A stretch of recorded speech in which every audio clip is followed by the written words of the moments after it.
i-unbox natin yung solar na 200 watts. So, magaan lang siya kasi siya ay flexible lang. Hindi kami bumili ng may glass. Unbox natin. Unbox natin siya. Ayan. Tignan natin. So, ikakabit natin ito.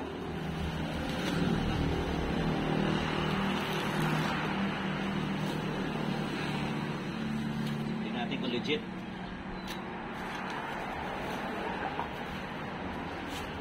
Okay.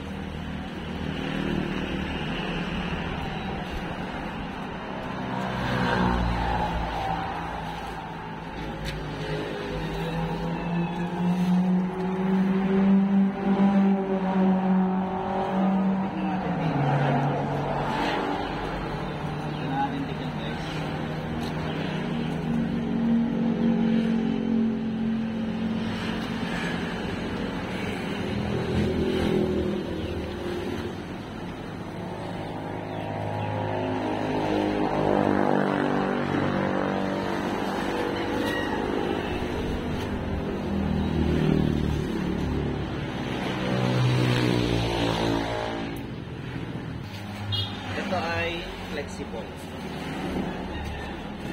Para siyang ano na siya? Siya pala division. So pwede niya siyang isabit.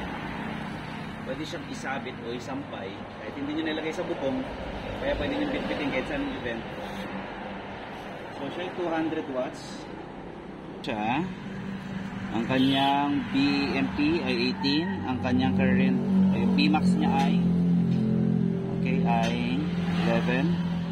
Ang open circuit niya 21 volts. Ang kanyang short circuit ay 12 amperes. Okay, ang power tolerance niya ay measurement 135 on 1350 by 760. Ito flexible film. Okay, so ito test natin siya guys. Yung 100 ito kalahati lang itang ganito. So ayan, natin na lang kung so yung mga box bar niya nandito na sa hindi siya location. But gano'n katangkad. Okay guys, so legit yung product. Pwede na natin itong i-test sa sunod ng mga video. So maraming salamat and